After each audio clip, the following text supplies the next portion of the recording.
नमस्कार,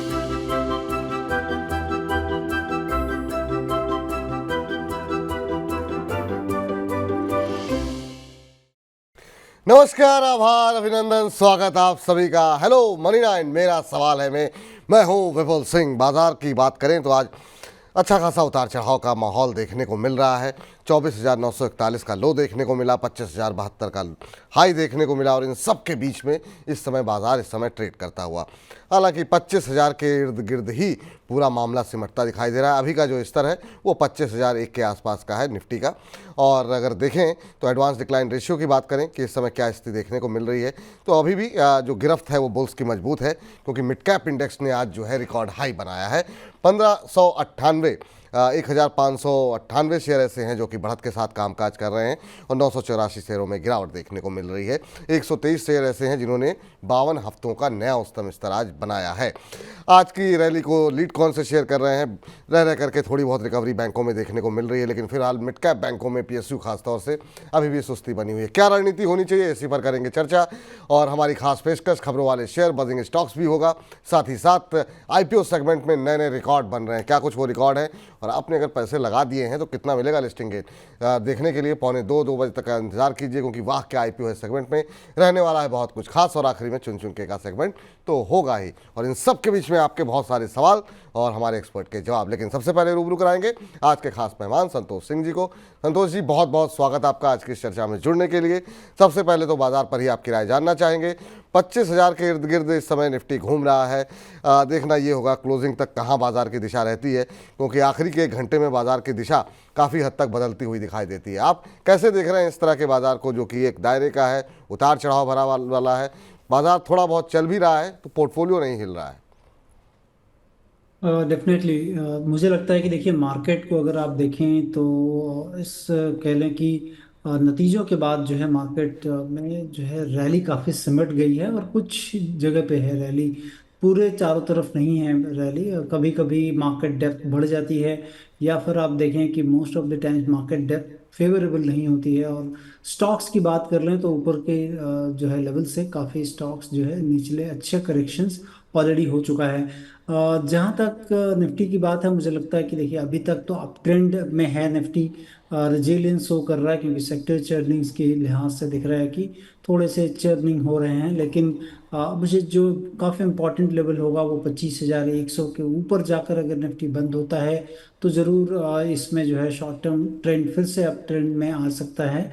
लेकिन 25,100 के ऊपर की क्लोजिंग होनी काफ़ी जो है ज़रूरी है। और आने वाले दिनों में जिस तरह से फेड मीट में क्या संकेत देंगे, आप रेट कट की बात कर रहे थे, क्या रेट कट होने वाला है, तो ये तमाम चीज़ों के ऊपर मार्केट डेफिनेटली नज़र बना के रखेगा कि आने वाले दिनों में कॉस्ट ऑफ कैपिटल कैसा रहने वाला है और इंटरेस्ट रेट किधर की तरफ जा रहे हैं। तो ये चीज़ों को देखना काफ़ी इम्पोर्टेंट होगा।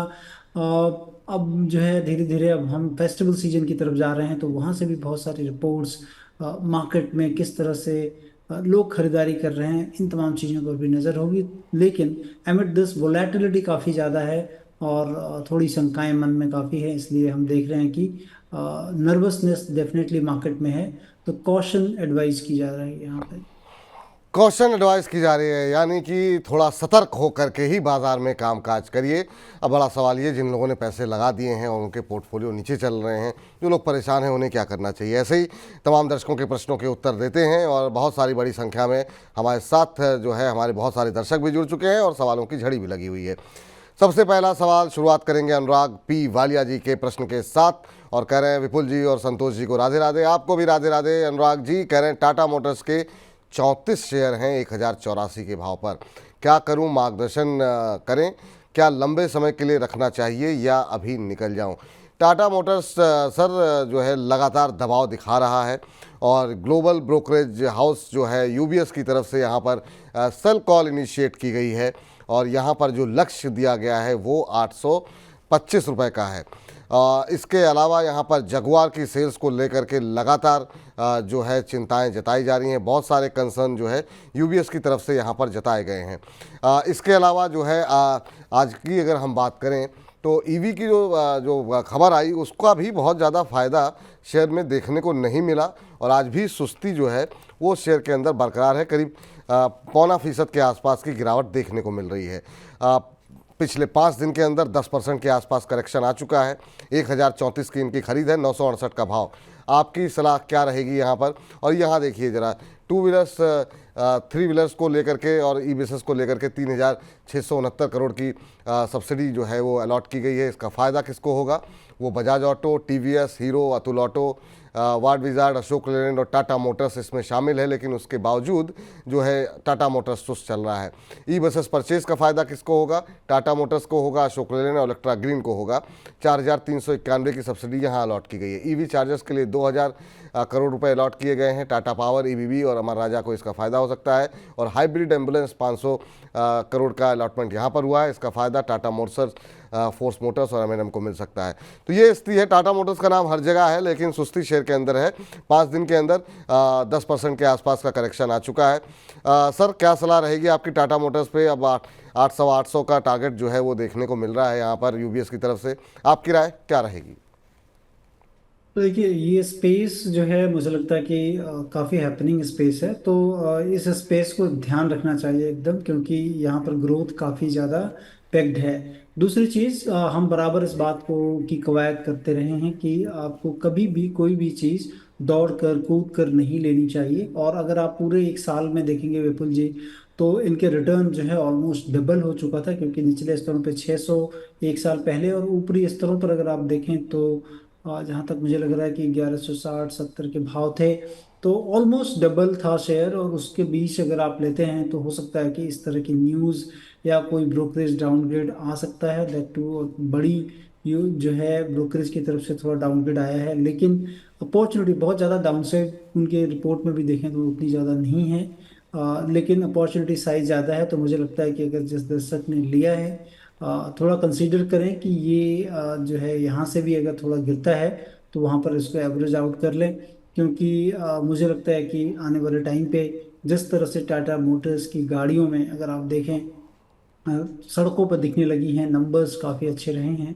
लेकिन कुछ दिनों से अगर आप एक चीज़ देखें, थोड़ा सा स्लो डाउन जैसा दिख रहा है। क्योंकि जो चैनल इन्वेंट्री है लोगों के पास, जो इनके डीलर्स के पास या फिर डीलर्स या डिस्ट्रीब्यूटर के पास जो भी चैनल इन्वेंट्री है, वो काफ़ी दिनों से थोड़ी हाई है। फेस्टिवल सीजन जो है ऑन द एनवल है। तो काफ़ी इंपॉर्टेंट होगा देखना कि 1-2 महीने में किस तरह से बिक्री आती है। अदरवाइज अगर लंबी अवधि का नज़रिया है, तो अगर आपको खुदा न खास्ते अगर मिल जाए जैसा यूबीएस बता रहे हैं, तो वहां पर मुझे लगता है कि और एवरेज कर लेना चाहिए। ठीक है, तो होल्ड करने की सलाह है ना सर? हाँ, अभी आपको होल्ड करना अभी चाहिए। होल्ड करने की सलाह है। और जो टारगेट यूबीएस की तरफ से निकल के आए हैं 800 के, 800 के, तो उस पर अगर आपको अगर अगर आता है तो आप यहाँ पर जो है एवरेजिंग भी कर सकते हैं। रितु शर्मा जी का भी यही सवाल है टाटा मोटर्स को लेकर के, और कह रही उन्होंने 982 पर लिया हुआ है। होल्ड कीजिए मैम, फंडामेंटल अच्छे हैं। और आपको अगर नीचे जाता भी है तो भी आपको जो है एवरेजिंग करने की सलाह यहाँ पर दी जा रही है। मयंक कथपालिया साहब का प्रश्न आया है, और इनका भी सवाल ऑटो क्षेत्र से जुड़ी हुई कंपनी, ऑटो इंडस्ट्री से जुड़ी हुई कंपनी सुब्रोस के बारे में है। 800 शेयर इन्होंने लिए हुए हैं 110 के भाव पर। कह रहे हैं कि अब ये नीचे आ गया है, होल्ड करें या फिर बेच दें। स्टॉप लॉस जो है वो 730 का इन्होंने लगाया हुआ है। 800 पे खरीदा, माफ़ कीजिएगा, 800 के भाव पर 110 शेयर है, माफ़ कीजिए, सॉरी, चलिए उल्टा बोल दिया मैंने। तो 800 के भाव पर इन्होंने लिया हुआ है और 730 का एक स्टॉप लॉस लगाया हुआ है। अभी 748 का भाव है। 4.25% के आसपास की आज बढ़त देखने को यहाँ मिल रही है। पिछले 4-5 दिन में 4-5% के आसपास का करेक्शन देखने को मिला है। ऑटो इंसलरी पे क्या व्यू है सर? खासतौर से सुब्रोस जैसी कंपनी, अब ये 800 पे लेके फंसे हुए हैं। उनकी खरीद से 40-50 रुपये नीचे आ गया, 50-52 रुपये नीचे आ गया। देखिए, ऑटो इंडस्ट्री चूंकि ऑटो के नंबर्स अभी तक अच्छे रहे हैं, और ऑटो आप एक ध्यान रखिए कि थोड़ा सिक्लिकल नेचर्स होते हैं इकोनॉमिक एक्टिविटी के साथ साथ। इसमें जो है लिवाली और जो है रहता है, डिमांड एंड सप्लाई की तरह रहता है इसमें। लेकिन अगर आप देखें पर्टिकुलर स्टॉक की बात करें, सुब्रोज जो कि ऑटो में एयर कंडीशनिंग बनाते हैं, ये 41 times price to earning multiple पे है, और ईवी एबिटा 16 टाइम्स पे है। तो एज सच जो है मुझे नहीं लगता कि बहुत ज़्यादा महंगा है। डेट भी कंपनी के बुक्स पे नहीं है, एकदम नील है। 4.86 करोड़ का डेट है कंपनी पे। रिटर्न ऑन इक्विटी थोड़ी सी सब जो है 10% के आसपास की, जो थोड़ा सा जो है कम है। कह लें कि हम लोग जो देखते हैं कि एटलीस्ट 14-15% रिटर्न ऑन इक्विटी होना चाहिए एटलीस्ट। तो उससे कम है, लेकिन गिवन द काइंड ऑफ जो है इन्वायरमेंट जिस तरह से है, मुझे लगता है कि होल्ड रखना चाहिए। और निचले स्तरों पर अगर मिले तो यहाँ पर आपको एवरेज भी करना चाहिए। निचले स्तरों पर मिले तो एवरेज भी करना चाहिए, होल्ड करने की ही सलाह यहाँ पर सुब्रोस में भी निकल करके आ रही है। राजन राठौर जी का सवाल ले लेते हैं। कह रहे हैं विपुल सर को प्रणाम, संतोष सर को नमस्कार। नमस्कार आपको भी राजन राठौर जी। कोचिन शिपयार्ड में ये फ्रेश एंट्री लेना चाह रहे हैं, क्या ये सही समय है या फिर इंतज़ार करना चाहिए? कोचिन शिपयार्ड पे बहुत सारे सवाल हैं, लोग फंसे भी हुए हैं। और कोचिन के साथ साथ अगर आपकी टिप्पणी कोचिन पे पूरी हो जाए तो मझगांव डॉक और एससीआई पर भी एक साथ ही हम चाहेंगे कि तीनों कंपनियों पे व्यू हो जाए। बहुत लोग की पोजीशन फंसी हुई है हायर लेवल पे, और इंतज़ार कर करके लोग थोड़ा सा थक भी रहे हैं। लेकिन ये फ्रेश एंट्री वाले हैं, क्या इतना करेक्शन आ चुका है कि फ्रेश एंट्री ली जा सकती है? मुझे लगता है कि थोड़ा सा और वेट करना चाहिए, क्योंकि लास्ट क्वार्टर के रिजल्ट्स को अगर आप देखेंगे तो काफ़ी डिसअपॉइंटिंग रिजल्ट्स थे इसमें। और इनके रिजल्ट्स को क्वार्टरली तो नहीं देखना चाहिए, क्योंकि लंबी अवधि का सारा चीज़ रहती है। तो अभी भी 53 times price to earning multiple पे हैं वो सारी कंपनियों में। रिसेंट में काफ़ी तेज़ी आई थी, that too without any reason, जैसा था कि बहुत तेज़ बढ़ गए थे, वैल्यूएशन काफ़ी महंगे हो गए थे। मुझे लगता है कि थोड़ा वेट कर लें, और 1500 के नीचे अगर आता है तो वहां पर डेफिनेटली आपको ऐड करना चाहिए। ठीक है सर। इस बीच जो है बहुत सारे दर्शकों के सवाल जो है इस पर आ रहे हैं। कोचिंग शिपयार्ड पे आपने बातचीत कर ली है सर, लेकिन मझगांव डॉक पे सवाल लगातार आ रहे हैं। हम चाह रहे हैं कि इसी के साथ अगर आप मझगांव डॉक और एससीआई को भी समेट दें, और बहुत सारे जो सवाल हैं उनके उत्तर एक साथ मिल जाएंगे। जो लोग हायर लेवल पे फंसे हुए हैं इनमें, उन्हें अब क्या स्ट्रेटजी अपनानी चाहिए? क्या एक बार के लिए नुकसान बुक करें? जो लोग लेना चाह रहे हैं उनके लिए क्या सलाह रहेगी? अभी दूरी रहें? आप क्या सजेस्ट करेंगे? देखिए, मैक्सिमम डॉक मुझे लगता है कि आप 4000 से 3500 के बीच में अगर आता है तो आपको डेफिनेटली वहां पर देखना चाहिए। वो काफ़ी जो है बेटर लेवल है। वहां पर अगर आप देखें, अगर आपको मिलता है तो देखें।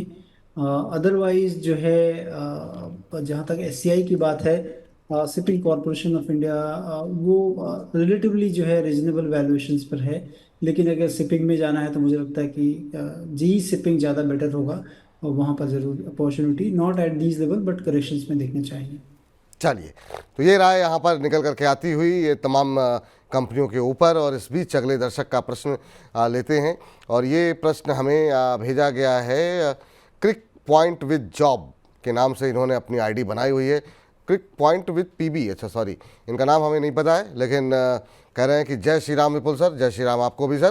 कह रहे हैं बर्जर पेंट के 45 शेयर हमने लिए हुए हैं 598 के भाव पर। 1-2 महीने का ही इनका नज़रिया है, बने रहें या फिर मुनाफा वसूलें। ये आपने अच्छा काम किया कि सर ऐसे समय पर लिया है कि कच्चे तेल की कीमतें जो हैं वो लगातार नीचे आ रही हैं, और इसका फ़ायदा जो है वो निश्चित रूप से इस कंपनी को मिलता हुआ दिखाई देगा। कम से कम शेयर प्राइस में तो दिखाई दे ही सकता है। सर बर्जर पेंट के शेयर इन्होंने लिए हुए हैं, 1-2 महीने का ही नज़रिया, लंबा नज़रिया नहीं है। 598 के भाव पर ख़रीदे हैं, 623 का भाव है, तो 25 रुपये पर शेयर मिल रहे हैं। और इससे समय में अगर मुनाफा मिल रहा है, इससे अच्छी कोई बात हो नहीं सकती है। क्योंकि ज़्यादातर सवाल हमारे पास जो आ रहे हैं वो नुकसान वाले ही हैं। 5 दिन में 5%, 1 महीने में करीब 18 साढ़े 18% चल चुका है। कहाँ पर इनको मुनाफा बुक करना चाहिए, क्या सलाह रहेगी? तो मुझे लगता है कि 608 का एक तो स्टॉप लॉस लगा लें, काफ़ी इंपॉर्टेंट है वो जगह। अगर 608 के नीचे जाता है तो आप निकल जाएं इसमें से। अदरवाइज होल्ड करें, राइड द टाइड करें। हो सकता है कि जो प्रीवियस हाई थे इनके जस्ट अभी, तो वो 670 के आसपास इनको हो सकता है मिल जाए। लेकिन 608 के नीचे का एक जो है 607 8, इसके बाई क्लोजिंग बेसिस एक स्टॉप लॉस जरूर लगा के रखें। चलिए, इस बीच आगे बढ़ते हैं और चलते हैं सीधे संजय जी के पास, क्योंकि गुजरात से जुड़े हैं। संजय जी को नमस्कार। केम छो संजय जी? बस मजामा, તમે કેમ છો? मजा में सर, यहाँ तो सब मजा में चल रहा है सर। बताइए, आप बताइए कैसे याद किया, क्या प्रश्न है आपका और क्या करते हैं आप? मैं जॉब करता हूँ सर। अच्छा अच्छा, बहुत अच्छी बात है। प्रोग्राम कैसे लग रहे हैं मनी 9 के आपको? बहुत बढ़िया लगता है, आपसे वजह से बहुत प्रॉफिट हो रहा है मेरे को भी। अरे sir, thank you thank you thank you. जब इतने नुकसान में जब लोग सवाल करते हैं और आप जैसे लोग प्रॉफिट में रहते हैं तो बड़ा अच्छा लगता है, दिल को सुकून मिलता है। बताइए सर, क्या सवाल है आपका? और मेरे पास RIB इंफ्रा के 101 शेयर थे 67 के रेट पर। 67 के रेट पे कब तक होल्ड कर सकते हैं? हाँ, नहीं, वो तो कोई बात नहीं, 1 साल 2 साल आप बोले तब तो। अच्छा अच्छा, चलिए अच्छी बात है। आईआरबी इंफ्रा थोड़ा थका रहा है, लेकिन जब भी हम फंडामेंटल एनालिस्ट से पूछते हैं तो इंफ्रास्ट्रक्चर पे उनका व्यू पॉजिटिव रहता है। लेकिन हाँ, ये शेयर थोड़ा सा लंबे समय से थोड़ा सा एक दायरे के दौर में ही गुजर रहा है। पिछले 5 दिन में करीब 4% के आसपास का नेगेटिव रिटर्न यहाँ पर देखने को मिला है। सर, क्या सलाह रहेगी? 2 4 6 महीने हो गए, एक दायरे से बाहर निकल नहीं रहा है, लेकिन इनका नज़रिया लॉन्ग टर्म का है, 1 2 साल होल्ड कर सकते हैं। ऐसे निवेशक जो कि लंबे समय के लिए निवेशित हैं, उनके लिए आईआरबी इंफ्रा को लेकर के अभी क्या सलाह रहेगी आपकी? देखिए, मुझे लगता है कि आईआरबी इंफ्रा में अगर आप देखें तो वैल्यूएशन वाइज काफ़ी महंगा दिखता है मेरे को। और आप देख लें कि पैरेलल दूसरी एक कंपनी मुझे दिखती है कि केएनआर कंस्ट्रक्शंस रिलेटिवली काफ़ी सस्ती है। तो ऐसी जहाँ पर कंपनियाँ काफ़ी महंगी हैं, वहाँ पर एक बार आपको अवॉइड करना चाहिए। और 60 के नीचे अगर ये बंद भी हो जाता है तो भी कंपनी के स्टॉक प्राइस में ऐसा लग रहा है कि डिमांड सप्लाई खराब हो सकती है और नीचे निचले स्तरों पर आ सकता है। तो दोनों तरीके से मुझे दिख रहा है कि थोड़ा थका हुआ एक तो शेयर है, दूसरा फंडामेंटली काफ़ी महंगा शेयर दिख रहा है। तो बाय एंड लार्ज अवॉइड करने की सलाह होगी और जितना जल्दी निकल सके ज़्यादा अच्छा है। निकलने की सलाह है सर। कोई भी अगर आपको अपसाइड दिखाई दे तो आप निकलने की कोशिश कीजिए, ये मानना है संतोष जी का। शर्मी जोशी जी कह रही हैं, गुड आफ्टरनून सर, कह रही हैं कि प्लीज़ एडवाइस सर, बहुत दिनों से मेरा सवाल नहीं ले रहे हो, प्लीज़ आज ले लो। बिल्कुल आपका सवाल शर्मी जी ले लिया गया है।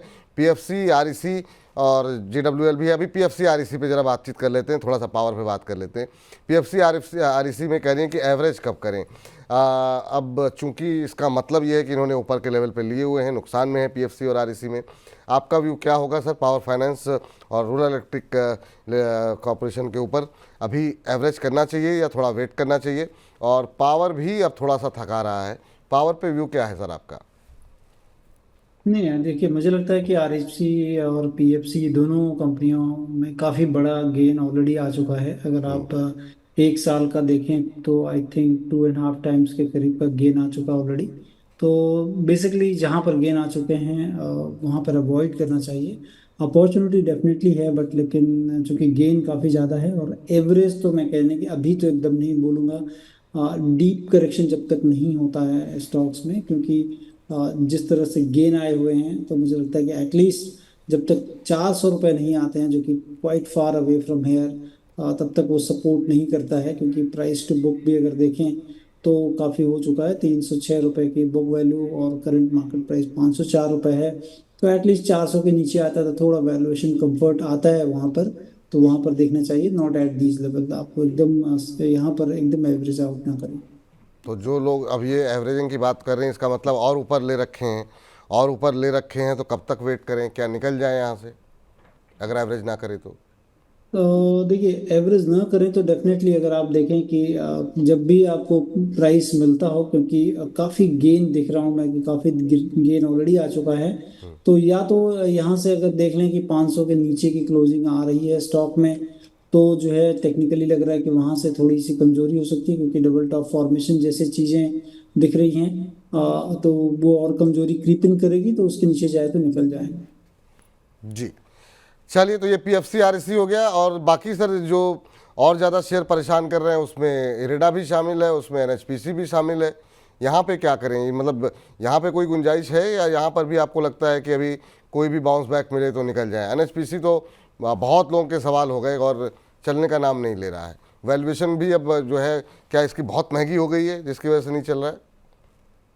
देखिए, एनएचपीसी में तो बहुत महंगी वैल्यूएशन नहीं दिख रही मेरे को, क्योंकि 26 times price to earning per है और ईवी एबिटा 18 टाइम्स पे है। तो उतना ज़्यादा महंगा नहीं है, लेकिन इरिडा डेफिनेटली काफ़ी महंगा है। देखेंगे प्राइस टू बुक के लिहाज से काफ़ी महंगा है। इवन स्टॉक पी भी देखेंगे तो 45 times price to earning ratio पे है।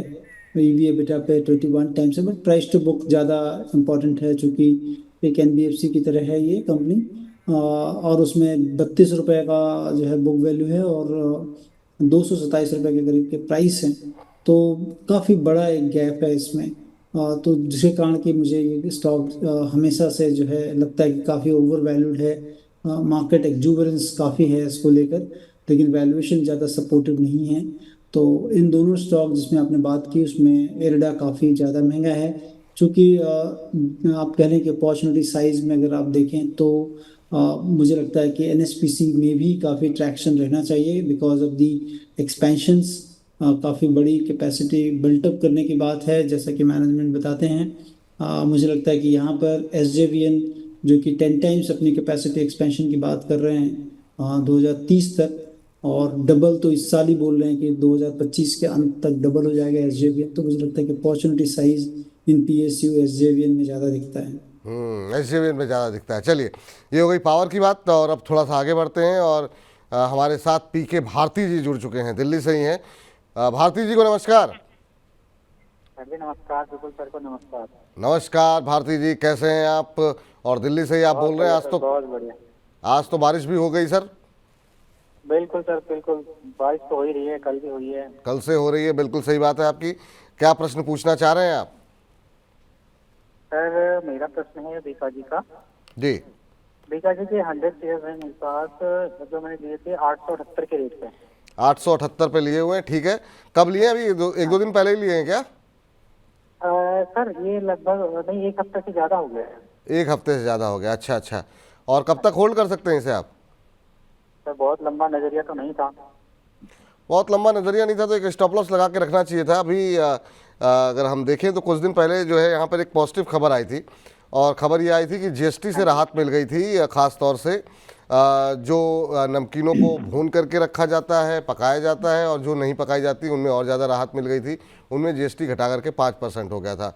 उसके चलते हम देख रहे थे, चाहे वो प्रताप स्नैक्स हो या फिर बीकाजी हो, इन सब में एक अच्छा मोमेंटम बनता हुआ दिखाई दे रहा था। पिछले अच्छे खासा रिटर्न इस शेयर ने दिया हुआ है।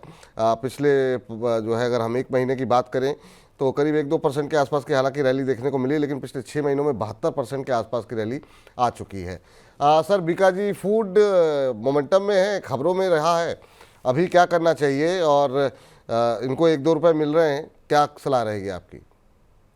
देखिए, मुझे लगता है कि एक स्टॉप लॉस लगा लें। मोमेंटम काफ़ी है क्योंकि जीएसटी का न्यूज़ भी था इस पे, और जो है कंपनी के कामकाजी मुनाफों को अगर देख लें तो नंबर्स जो है लास्ट क्वार्टर अगर देख लें लास्ट ईयर से अच्छे थे, बट लास्ट प्रीवियस क्वार्टर से कम आए थे नंबर।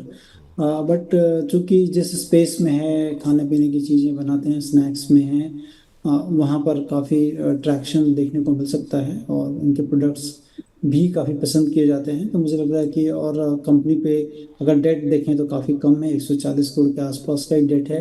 रिटर्न ऑन इक्विटी 25% के करीब है, और रिटर्न ऑन कैपिटल एम्प्लॉयड 30% के आसपास की है। स्टॉक भी थोड़ा महंगा है, मतलब सस्ता नहीं है स्टॉक सारी चीज़ों को देखते हुए।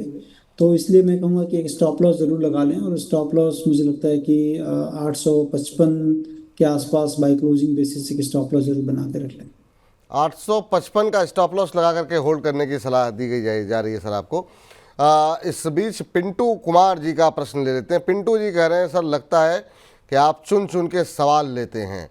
मेरा भी सवाल ले लीजिए सर। चुन चुन के सवाल नहीं लेते हैं, चुन चुन के सेगमेंट लेते हैं, और कार्यक्रम के आखिर में आता है वो सेगमेंट, और उसमें हमारे जो एक्सपर्ट होते हैं बहुत चुन चुन करके कुछ शेयर रिकमेंड करते हैं। उसको देखना मत भूलिएगा, कार्यक्रम के आखिर तक बने रहिएगा। आपका सवाल अवश्य जो है हम ले लेते हैं।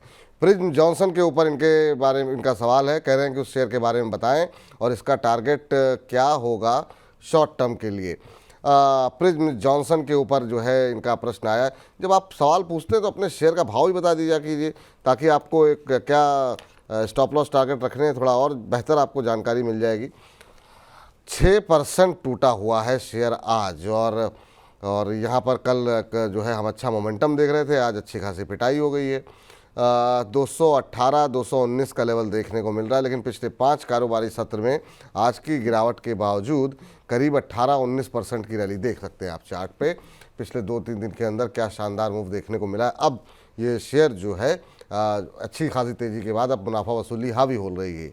इसीलिए कहते हैं अपना भाव अगर आप बता दें तो फिर, अब मुझे नहीं पता आपने कल खरीदे हैं, आज खरीदे हैं, अब शॉर्ट टर्म का टारगेट आप जानना चाह रहे हैं। सर, क्या सलाह रहेगी प्रिज्म जॉनसन के ऊपर? कुछ एक खबरें थी, उसके चलते शेयर मोमेंटम में दिखाई दिया था, आपकी सलाह क्या रहेगी?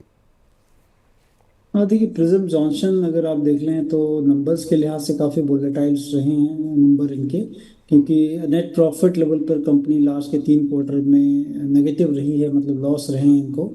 प्रॉफिट लेवल पे जो आता है, पैट लेवल पे लॉस है कंपनी को। इनकी जो ऑपरेटिंग प्रॉफिट मार्जिन है काफ़ी वोलेटाइल, कभी 8%, कभी 5%, 6% रहती है। और कंपनी में अगर आप देख लें तो डेट का लेवल 2243 करोड़ के करीब की बोरोइंग है कंपनी पे, और इसलिए थोड़ा सा जो है अवॉइड करने की सलाह होगी इसमें। और कल जो है काफ़ी अप था इसमें, और एक्सचेंजेस ने क्लैरिफिकेशन भी मांगा था कंपनी से कि ऐसा क्या न्यूज़ है कि कंपनी के स्टॉक प्राइस में इतनी बढ़त है। कंपनी ने सच कोई बताया नहीं इन्फॉर्मेशन की, सच है कि वो बताया उन्होंने कि वॉल्यूम प्राइस एक्शन हो रहा था, इसके कारण शायद बढ़ा है। अदरवाइज कोई स्पेसिफिक इंफॉर्मेशन कंपनी के पास नहीं है जिसके कारण कि स्टॉक प्राइस में ये जो गेन आए थे। तो मुझे लगता है कि और नंबर्स भी सपोर्टिव नहीं हैं। तो बेसिकली जहाँ पे नंबर सपोर्ट नहीं करता है वहाँ पर प्राइस एक्शन अगर आप करते हैं तो आपने एकदम स्टॉप लॉस लगाना चाहिए स्ट्रिक्ट। अदरवाइज मेरी तो दूर रहने की सलाह होगी। दूर रहने की सलाह होगी, ये आपके लिए फ़िलहाल सलाह निकल करके आ रही है। और इस बीच अगला सवाल ले लेते हैं अपने अगले दर्शक का, और इनका प्रश्न आया हुआ है विश्वास साहिल जी का सुजलॉन को लेकर के। सुजलॉन के इन्होंने शेयर लिए हुए हैं, 1 साल का नज़रिया जानते हैं कितना शेयर ले रखे हैं ये तो इन्होंने मेंशन नहीं किया है, लेकिन सुजलॉन इन्होंने 7 रुपये पे ले रखा है। क्या ज़रूरत है आपको प्रश्न पूछने की? इतना अच्छा खासा मुनाफा हो रहा है, 2 दिन से अपर सर्किट लग रहा है यहाँ पर, और आज भी शेयर जो है वो मोमेंटम में ही दिखाई दे रहा है। 52 हफ्तों का आज नया उच्चतम स्तर इस शेयर ने आज छुआ है और अब लाल निशान में आ गया है। 86 रुपये 4 पैसे का आज का इंट्राडे हाई बना करने के बाद थोड़ी मुनाफा वसूली हाई हो रही है, थोड़ी मुनाफा वसूली हावी हो रही है, हाई नहीं। 81 रुपये 82 पैसे का लेवल अभी देखने को मिल रहा है। क्या करना चाहिए? 7 रुपये पे लेके रखे हुए हैं और कितना लक्ष्य लेंगे सर? या फिर इनको लग रहा हो कि एक बार ट्रिपल डिजिट का नहीं पहुंच जाए शेयर? क्या करना चाहिए जिन लोगों के पास इतने लोअर लेवल पे हैं? बहुत लोगों ने 70 से 80 के बीच में भी खरीदा हुआ है, उनके लिए भी अगर एक साथ ही अगर उत्तर मिल जाए तो ज़्यादा बेहतर रहेगा। देखिए कंपनी का जो की जो मैनेजमेंट है उन्होंने लास्ट फोन कॉल में जो चीज़ें बात कही थी, और उसमें उन्होंने बताया था कि एवर जो है ऑर्डर बुक जो लार्जेस्ट एवर इनके पास ऑर्डर बुक है 3.1 गीगावाट की जून तक इनके पास। और कंपनी के नंबर्स को अगर देख लेंगे तो नंबर्स जो है काफ़ी क्वार्टर्स के बाद बहुत अच्छे नंबर्स आए थे, that too without any other income portion. और अगर आप देख लें मतलब ऑपरेटिंग प्रॉफिट तो मैं देख पा रहा हूँ कि जून 2021 से लेकर अभी तक सबसे बड़ा ऑपरेटिंग प्रॉफिट 370 करोड़ का कंपनी को हुआ था। लेकिन वैल्यूएशन जो है वो सपोर्टिव नहीं है बहुत ज़्यादा, क्योंकि 120 टाइम्स जिसमें कि प्राइस टू अर्निंग पे है, 88 टाइम्स ईवी एबिटा पे कंपनी के स्टॉक प्राइस ट्रेड हो रहे हैं करंट मार्केट प्राइस पे। इसका मतलब काफ़ी महंगा है और बहुत सारे पॉजिटिव्स ऑलरेडी फैक्टर इन किए जा चुके हैं। तो करंट मौजूदा स्तर पर तो आपको खरीदारी की सलाह नहीं होगी। अगर आपके पास है, मुझे लग रहा है कि आपको 76 के नीचे का एक स्टॉप लॉस जरूर बना के रख लें। 76 का एक स्टॉप लॉस बना करके आप चल सकते हैं, लेकिन हाँ अगर आपकी खरीद जो है नीचे के लेवल की है तो स्टॉप लॉस आते ही निकल जाइएगा, वरना फिर कई बार हम लोग खाली कागज़ पे ही और ऑनलाइन ही मुनाफा देखते रह जाते हैं। इस बीच 800 से ज़्यादा दर्शक हमारे साथ हमारे यूट्यूब पर लाइव जुड़े हुए हैं, इसके अलावा फेसबुक और ऐप पर भी हमारे साथ बड़ी संख्या में दर्शक जुड़ रहे हैं। तो जो दर्शक जुड़े हुए हैं उनका बहुत बहुत धन्यवाद, और जो नहीं जुड़े हुए हैं उनको जोड़िए आप लोग, और जितना हो सके अपने कलीग्स, अपने घर परिवार के लोग, अपने दोस्तों के साथ इस लिंक को शेयर कीजिए ताकि ज़्यादा से ज़्यादा लोग जो है इस कार्यक्रम के साथ जुड़ सकें। और जब तक नंबर जो है वो 1000 के नीचे रहते हैं तो फिर थोड़ा सा उत्साह कम रहता है। तो कार्यक्रम में संख्या बल बढ़ाइए आप लोग, मनी9 के परिवार को और विस्तार दीजिए। और चलते हैं अगले दर्शक के पास। हमारे साथ अगले दर्शक जुड़ चुके हैं, हरियाणा से हैं। नमस्कार सर। सर नमस्कार। नमस्कार अशोक जी, कैसे हैं? हरियाणा से बोल रहा हूँ। जी जी अशोक जी, कैसे हैं आप? सर बहुत बढ़िया सर, आप बताओ सर। अरे हम तो बहुत अच्छे हैं सर, और आपसे बात करके और अच्छे हो गए। क्या करते हैं सर आप? सर मैं एजीएम पोस्ट पे हूँ, प्राइवेट कंपनी के अंदर जॉब करता हूँ। अरे बहुत अच्छी बात है सर, कुछ कह रहे थे, आपकी बात कर गई। जी सर बताइए।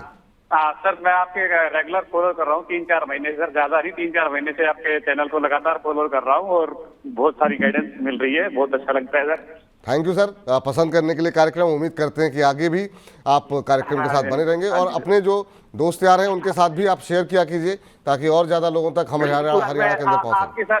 बिल्कुल सर, मैं सर स्टार हरियाणा के नाम से आपके लाइव चैट में कमेंट भी करता हूँ कई बार, पर लेते हैं ये सर। स्टार हरियाणा के नाम से? हाँ जी सर। सर अब आपने बोल दिया, स्टार हरियाणा को बिल्कुल जो है तवज्जो दी जाएगी। आज ही देखते हैं स्टार हरियाणा के नाम से हाँ आपने क्या जी सवाल भेजा है। बताइए सर, आज का सवाल क्या है? जी सर, मेरे पास IDFC फर्स्ट बैंक के 300 शेयर है 75 के रेट पे। 75 के रेट पे कब तक होल्ड कर सकते हैं सर आप? सर 3 से 4 महीने। 3 से 4 महीने, अच्छी बात है। 3 से 4 महीने होल्ड कर सकते हैं सर, लेकिन IDFC भी वही हालत है सर, चल नहीं रहा है शेयर। और लंबे समय से वो जब से मर्जर की स्टोरी सामने आई है एक रेंज में है, उसी दायरे में घूम रहा है। क्या करें यहाँ पर? और ओवरऑल बैंकों को लेकर क्या व्यू है सर? कल हमने बैंक पे थंब भी लगाया था, लेकिन बैंकों को लेकर के बहुत लोग अब थक रहे हैं, परेशान हो रहे हैं कि एक तरफ व्यूज़ आते हैं कि लोग कहते हैं कि भारत की स्टोरी अगर पॉजिटिव है तो बैंकों को चलना ज़रूरी है, लेकिन बैंक चलने को राजी नहीं है। क्या सलाह रहेगी आपकी बैंकों को लेकर के? देखिए बैंकों में आपको मतलब मैं कह दूं कि अगर इकोनॉमी बढ़ेगी तो बैंक को बढ़ना है, लेकिन शॉर्ट टर्म वो चीज़ सारी चीज़ें जो है शॉर्ट टर्म में नहीं होती हैं, लॉन्गर टर्म है। मार्केट भी लॉन्ग टर्म के लिए और इकोनॉमी भी, हम अभी तीसरी इकोनॉमी तो तुरंत नहीं होने जा रहे हैं, थोड़ा समय लगेगा। लेकिन इन सारी चीज़ों के लिए जो कैपिटल मुहैया होगी वो बैंकों के द्वारा होती है। और इन दिनों एक जो है बैंकिंग जो इंडस्ट्री है वो थोड़ा सा डिपॉजिट क्राइसिस फेस कर रही है, जिसके कारण की कॉस्ट ऑफ बोरोइंग इन बैंकों की बढ़ चुकी है। मार्केट बोरो करना पड़ता है इनको और डिपॉजिट्स कम मिल रहे हैं। इस कंपनी के अगर क्वार्टरली रिजल्ट्स को देखें तो लास्ट क्वार्टर के रिजल्ट थोड़े से डिसअपॉइंटिंग थे, क्योंकि नंबर्स उतने ज़्यादा अच्छे नहीं थे। बट चूंकि इसमें जो लेगेसी थे उससे काफ़ी उभर कर बैंक आ रहा है सामने। धीरे धीरे बहुत सारी चीज़ें चेंज हो रही हैं, एग्रेसिव प्लान है बैंक के ग्रोथ के। तो मुझे लगता है कि अगर आपने ऊपरी स्तरों पर लिया है और थोड़ा और करेक्शन हो जाए यहाँ से 10 to 15%, तो वहाँ पर एक बार और ऐड करना चाहिए और लंबी अवधि के लिए निवेशित रहने की सलाह हो। लंबी अवधि के लिए निवेशित रहने की सलाह होगी। महेंद्र चौधरी जी का सवाल ले लेते हैं। चौधरी जी कह रहे हैं कि सर, महेंद्र चौधरी जयपुर से हूँ, जयपुर से बहुत अच्छी जगह से बोल रहे हैं सर आप। कह रहे हैं मेरे पास भारत इलेक्ट्रॉनिक्स के 800 शेयर हैं, 318 के भाव पर इन्होंने अब लिए हुए हैं और कह रहे हैं कि अब क्या करूँ। BEL पर तो आपकी राय जानना चाहेंगे, और जब इस पर बात हो रही है तो BDL और HL पर भी आपका रुख जानना चाहेंगे। लेकिन पहले महेंद्र जी के प्रश्न का उत्तर 318 पे लिए हुए हैं। और महेंद्र जी जैसे ना जाने कितने सवाल हमारे पास हर रोज़ आ रहे हैं डिफेंस को लेकर के। अभी 290 पे आ गया है, तो 28 रुपये पर शेयर का नुकसान है। आज 1% ऊपर है BEL का शेयर। क्या करना चाहिए सर डिफेंस को लेकर के? क्या रिकवरी आएगी भी या नहीं? क्योंकि बहुत सारे लोग ऊपर के लेवल पे फंसे हुए हैं और रोज़ सवाल आ रहे हैं। तो मुझे लगता है कि देखिए सबसे पहली चीज़ की सरकार, अगर हम केंद्र सरकार की बात कर लें, ज़रूर नंबर्स के लिहाज से अगर आप देखें कि लास्ट जो रिजल्ट गए हैं लोकसभा के चुनाव में, कमज़ोर हुई है सरकार पिछले जो है गवर्नमेंट के मतलब लास्ट जो थी गवर्नमेंट 2019 से 2024 तक के बीच में, ये थोड़ी सी कमज़ोर हुई है। लेकिन इनकी जो नीति नियामक चीज़ें हैं उसमें कहीं भी इस तरह की कमज़ोरी देखने को नहीं मिली है कि डिफेंस पे ये बैकफुट पर जाएं, और डिफेंस के ऑर्डर फ्लो आ रहे हैं, आते रहेंगे। मुझे लगता है कि जो आत्मनिर्भर भारत की बात है उस पर काफ़ी बड़े काम अभी भी हो रहे हैं। हाँ, ये है कि बीच में जो है काफ़ी तेज़ी आ चुकी थी। अगर आप देखें रेलवे स्टॉक्स, डिफेंस के स्टॉक्स या PSU के स्टॉक्स में काफ़ी बड़ी तेज़ी थी, और उसको कोर्स करेक्शन मुझे लग रहा है कि इन सारी कंपनियों में हो रहा है। और जो 2 कंपनियां पूरे क्षेत्र में मैं देखता हूँ उसमें जैसे आपने जिक्र किया हिंदुस्तान एरोनॉटिक्स, उनको भी लगातार ऑर्डर बुक्स उनकी बढ़ती जा रही है। और भारत इलेक्ट्रॉनिक्स जो कि पार्ट सप्लाई करते हैं इसमें भी है, और काफ़ी ऑर्डर बुक है 80,000 करोड़ के ऊपर का। 25,000 करोड़ एक्सपेक्ट कर रहे हैं कि और मिलेगा इनको ऑर्डर बुक। तो आपको होल्ड करने की सलाह होगी, और कोई डीप करेक्शन अगर होता है 15 to 20%, तो वहाँ पर आप ऐड करने की सोचें। 15 to 20% के आसपास का करेक्शन होता है। बहुत लोग कह रहे हैं सर ऑलरेडी इतना करेक्शन आ चुका है, और कितना करेक्शन, 20% का क्या और गिरावट देखने को मिलेगी अभी? नहीं, मैं ये कह रहा हूँ कि देखिए ये अंदाजा लगाना काफी मुश्किल होता है विपुल जी की 20% होगा कि नहीं होगा करेक्शन, और इसका मतलब प्रीएम्प्ट करना काफी मुश्किल होता है। लेकिन अगर आप पोर्टफोलियो बिल्ड करते हैं तो हम लोग हमेशा ये कहते हैं कि थोड़ा लो आप और थोड़ा जगह बनाओ उसमें जब भी नीचे आए, क्योंकि स्टोरी खत्म नहीं हुई है, फंडामेंटल खराब नहीं हुए हैं, तो आपको और थोड़ा ऐड करना चाहिए। That too on a substantial correction, जो कि हमने एक लिया और उससे जब तक सब्सटैंशियल करेक्शन नहीं है, मतलब ऐड करने का मतलब नहीं होता है, तो आप को वेट करना चाहिए टाइम एंड अगेन। जब भी आए प्राइस वहाँ पर आप डेफिनेटली लो। बट ये डिफिकल्ट है कि यहाँ से जाएगा ये कहना। लेकिन आपको उतनी जो है पोजीशंस अपने पोर्टफोलियो में जरूर रखनी चाहिए कि जब भी करेक्ट हो तो आप दोबारा उससे ले सकें। जी, मुनाफे का सौदे का रुख करें सर। एक सवाल और लेते हैं मिताली जी का। कह रहे हैं कि मेरा क्वेश्चन आप नहीं लेते हैं, मैं हमेशा मनी 9 को फॉलो करता हूं, प्लीज़ मेरा क्वेश्चन ले लीजिए। आपका सवाल ले लिया गया है। गेल इन्होंने लिए हुए हैं, 150 शेयर 215 की प्राइस पर हैं। कह रहे हैं प्लीज़ टारगेट बता दीजिए। गेल के साथ साथ सर आजकल पिछले कुछ दिनों से बाकी जो ऑयल मार्केटिंग कंपनीज हैं उनमें भी अच्छा मोमेंटम देखने को मिल रहा है। HPCL BPCL के क्या अच्छे दिन आ गए हैं, अभी क्या करना चाहिए? लगातार रैली देखने को मिली है, क्या सलाह रहेगी गेल के ऊपर? इनका प्रश्न है, 215 पे लिए हुए हैं, इसके साथ HPCL BPCL भी अगर आप ऐड कर देंगे तो अच्छा रहेगा। मुझे लगता है कि देखिए गेल अगर आपके पास है तो ज़रूर आप होल्ड करें, क्योंकि प्राइस मतलब महंगा नहीं है स्टॉक। दूसरी चीज़ की ग्रीन हाइड्रोजन की तरफ भी कंपनी अपने कदम बढ़ा रही है, बेबी स्टेप्स है दो। तो उस लिहाज से मेरी नज़र पर है, रडार में है ये स्टॉक। आपको देखना चाहिए, थोड़ा ही लें अभी इन स्तरों पर, लेकिन अगर और कोई सब्सटैंशियल करेक्शन होता है तो आपको ज़रूर इसमें ध्यान रखना चाहिए, क्योंकि अपॉर्चुनिटी साइज अगर ग्रीन हाइड्रोजन क्लिक होता है तो बहुत बड़ी अपॉर्चुनिटी कंपनी को मिल सकती है। दूसरा, जैसा आपने ऑयल मार्केटिंग कंपनियों के बारे में बताया, चूँकि क्रूड ऑयल काफ़ी सॉफ्टन हुआ है, अगर आप देखें इंटरनेशनल प्राइसेस जो है क्रूड के काफ़ी गिरे हैं इन दिनों। तो जब कभी भी इंटरनेशनल प्राइसेस गिरते हैं, दो चीज़ें होती हैं। एक तो इनका जो है कह लें कि इनके पास जो है इनका ऑपरेटिंग प्रॉफिट मार्जिन बढ़ता है, क्योंकि अगर आप देखें प्राइसेस कम नहीं हुए हैं रिटेल में, तो उसका लाभ इनको होता है। इनको कहीं दूसरा तरफ जो एक प्रॉब्लम होती है कि इन्वेंट्री पे थोड़े से लॉसेस होते हैं, बट वो मिटिगेट हो जाता है on a longer term basis पे। मुझे लगता है कि और फॉलिंग ऑयल प्राइसेस जो है ऑयल मार्केटिंग कंपनियों के लिए काफ़ी अच्छा माना जाता है, जिसके कारण कि हम देख रहे हैं कि वहाँ पर काफ़ी उछाल देखने को मिला है रिसेंटली। लेकिन उसमें IOC को ध्यान रखना चाहिए, बड़ी कंपनी है काफ़ी IOC BPCL, इस पर ध्यान रखें वो, लेकिन थोड़े से ही लें अभी, not more than 10 to 15%, but substantial correction पर उसको दोनों को ऐड करना चाहिए। चलिए, तो ये राय यहाँ पर निकल करके आती हुई HPCL BPCL और गेल को लेकर के। इस बीच प्रभात सिंह कह रहे हैं, और प्रभात सिंह क्या बहुत सारे लोग JWL के ऊपर सवाल कर रहे हैं, जुपिटर वैगन के ऊपर। भावना शर्मा जी कह रही हैं मेरा क्वेश्चन ले लीजिए, इनका सवाल IFCI के ऊपर है। आप सबके सवाल लिए जाएंगे, सवाल जवाब का सिलसिला जारी है, लेकिन JWL IFCI के साथ साथ और भी सवाल होंगे। लेकिन पहले फटाफट देख लेते हैं सौदा मुनाफे का में क्या कुछ निकल के आ रहा है।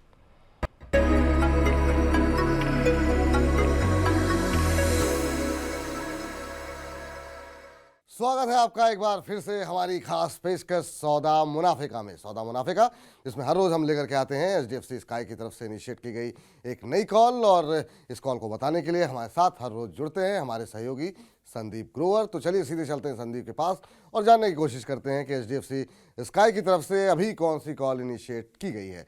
संदीप बताइए। बहुत बहुत शुक्रिया आपका। HDFC स्काई की रिसर्च टीम की ओर से आज जो शेयर खरीदारी की लिस्ट में आया है वो है एस्ट्रा माइक्रोवेव का, जो कि एक डिफेंस स्टॉक है। इसमें जो रिकमेंडेड प्राइस है 860 रुपये से 912 रुपये 75 पैसे, यानी कि डिप्स पर आपको इस रेंज में खरीदारी करने की राय दी गई है। टारगेट यहाँ पे पहला है 998 रुपये का, उसके बाद ये शेयर 1100 रुपये यानी 1100 रुपये तक भी जाता हुआ नजर आ सकता है। 16% के आसपास की यहाँ पे आपकी कमाई हो सकती है, और आपको 4 महीने के आसपास का समय देना है। क्यों? क्योंकि एक्सपायरी जो इस कॉल की है वो है 21 जनवरी 2025 की। तो मोटा मोटी एक 4 महीने का समय अगर आप देते हैं तो 16% के आसपास की कमाई होगी। ये एक टेक्निकल कॉल है, इसलिए आपको एक स्टॉप लॉस भी मेंटेन करना है। आप 860 से 912.75 की अगर रेंज में खरीदारी करते हैं तो 849 रुपये का आपको स्टॉप लॉस मेंटेन करके चलना है। 4 महीने का समय दीजिए, 16% के आसपास के रिटर्न यहां पे बनते हुए नजर आ सकते हैं। ये तमाम trading calls HDFC sky app का एक फीचर है, जहां आप HDFC स्काई की in house expert research team से रिकमेंडेशंस ले सकते हैं। साथ ही स्क्रीन पर दिए गए QR कोड की मदद से आप HDFC स्काई के ऐप को डाउनलोड भी कर सकते हैं, या फिर डिस्क्रिप्शन में दिए गए लिंक पर क्लिक करके HDFC स्काई के साथ डीमैट और ट्रेडिंग अकाउंट खोल सकते हैं। चलिए संदीप, शुक्रिया, धन्यवाद आपका ये तमाम जानकारी देने के लिए और बताने के लिए कि क्या कुछ समय अवधि निकल करके आ रही है इस कॉल के ऊपर। और फिलहाल के लिए इस सेगमेंट को भी यहीं पर समाप्त करते हैं, लेकिन आप लगातार बने रहिए मनी 9 के साथ।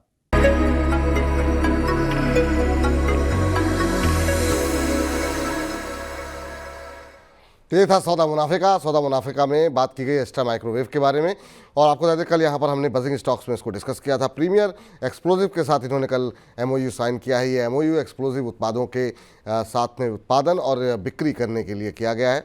आपको बता दें कि इसके चलते जो है कल अच्छा खासा मोमेंटम, करीब 4% के आसपास की तेज़ी देखने को मिल रही थी एस्ट्रा माइक्रोवेव में। आज भी अच्छा रुझान है, करीब 3-3.25% ऊपर 932 का लेवल देखने को मिल रहा है। चलिए आगे बढ़ते हैं और तमाम दर्शकों के प्रश्नों के उत्तर फटाफट लेने की कोशिश करते हैं। और सबसे पहले जो अगले दर्शक हमारे साथ हैं जिन्होंने प्रश्न हमें भेजा हुआ है, और वो लगातार जो है हमारे पास प्रश्न जो भेजे जा रहे हैं, उसमें पहले सवाल ले लेते हैं हमारे अगले दर्शक का। और ये सवाल इतनी तेज़ी से सवालों की झड़ी लगती है। सोनी कुमार जी का सवाल पहले लेते हैं। ओसवाल सीड्स के ऊपर सवाल है सर, 36 रुपये पे लिया हुआ है, क्या सलाह रहेगी? लगातार अच्छी खासी तेज़ी के बाद अब लोअर सर्किट लगता हुआ दिखाई दे रहा है, कह रही उसकी वजह से समझ नहीं आ रहा है क्या करूं। अभी आपकी सलाह क्या रहेगी? आप ओसवाल एग्रो की बात कर रहे हैं कि ओसवाल सीड्स सर?